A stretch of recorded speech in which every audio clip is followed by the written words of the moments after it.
मयंक एक multinational company में branch manager की जॉब करता था। एक दिन मयंक को ऑफिस से घर जाने के लिए लेट हो गया था। सर्दी की मौसम होने के कारण रात भी जल्दी हो गई थी। ठंड भी बहुत शुरू हो चुकी थी। रास्ते में चलते चलते मयंक को अचानक एक आवाज सुनाई दी, रुक जाओ। मयंक वहीं पर ही रुक गया और पीछे मुड़ के देखा, लेकिन पीछे कोई भी नहीं था। फिर से वही आवाज सुनाई दी, सामने देखो। जैसे ही मयंक ने सामने देखा तो उसे जमीन पर कुछ चमकती हुई चीज दिखाई दी। मयंक दौड़ के उस चीज के पास गया और देखा तो यह कोई साधारण चीज नहीं थी, बल्कि एक चमकता हुआ हीरा था। उसने वह हीरा अपने हाथ में लिया। उसकी चमक देखकर मयंक की खुशी का पार ना रहा। लेकिन मयंक को कहाँ पता था ये कोई साधारण है या नहीं, बल्कि एक मायावी हीरा है।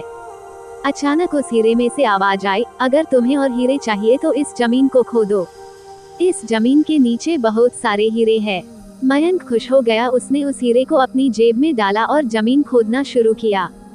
करीबन 2 फीट खुदाई करने के बाद अचानक मयंक डर के मारे चिल्लाने लगा। इसके कारण उसका संतुलन खो गया और जमीन पर गिर पड़ा, क्योंकि उस गड्ढे में से हीरे मोती नहीं, बल्कि किसी इंसान का कटा हुआ सर मिला। अचानक वह सर हवा में उड़ने लगा और बोला, डरो मत, मैं तुम्हें कोई हानि नहीं पहुंचाऊंगा। मैं तुम्हें बहुत सारे हीरे जवाहरात भी दूंगा। बस मेरी बात ध्यान से सुनो, मैं जहाँ जाता हूँ वहाँ मेरे पीछे आओ। फिर वह सिर हवा में उड़ा और जंगल की ओर बढ़ने लगा। करीबन 1 किलोमीटर चलने के बाद वह सिर रुक गया। मयंक भी रुक गया। फिर उस सिर ने मयंक से कहा, इस जमीन के भीतर बहुत सारे हीरे मोती जवाहरात छुपे हुए हैं। इस जमीन पे खुदाई शुरू करो। मयंक खुश हो गया और उस जमीन को खोदना शुरू कर दिया। खोदते खोदते उस जमीन के नीचे हीरा मोती तो नहीं मिले, बल्कि उस सिर का कटा हुआ धड़ मिला। उस सिर ने कहा, अब तुम्हें एक आखिरी काम करना है, उसके बाद मैं तुम्हें माला माल कर दूंगा। तुम्हें कहीं से भी 1 लोटा खून लाना होगा। मयंक ने बोला, 1 लोटा खून? पर मैं 1 लोटा खून कहाँ से लाऊंगा? उस सिर ने कहा, चलो मेरे साथ। वो डरावना चेहरा मयंक को साथ लेकर थोड़ी दूरी पे गया। वहाँ उसे एक इंसान को जाते हुए देखा। वो सिर बोला, उस इंसान को मारकर उसका खून ले आओ। मयंक डर गया और बोला, नहीं नहीं, यह मुझसे नहीं होगा। मैं यह नहीं कर सकता। अगर तुमने ये काम नहीं किया तो मैं तुझे बहुत बड़ी मुसीबत में डाल दूंगा। फिर तुम्हारी पूरी जिंदगी नर्क बन जाएगी। मयंक ने हाथ जोड़कर उसे कहा, मुझे माफ कर दो। अगर मैंने उसे मारा तो मुझे पुलिस गिरफ्तार कर देगी और मुझे जेल जाना पड़ेगा। उस सिर ने अपने तंत्र मंत्र की शक्ति से एक छुरी और लोटा प्रकट किया और गुस्से से बोला, अगर तुम मेरा ये काम नहीं करोगे तो मैं तुम्हारे पूरे परिवार को मौत के घाट उतार दूंगा। मयंक ने मजबूरी में आकर उस आदमी को मार डाला और उसका खून लेकर उस सिर के पास गया। वो सिर खून को देखकर बहुत खुश हुआ और बोला, ये खून मेरे शरीर पे डाल दे। उस सिर के कहने पर मयंक ने खून को उसके शरीर पे डाल दिया। फिर कुछ ही देर में वो कटा हुआ सिर उस शरीर पे जुड़ गया।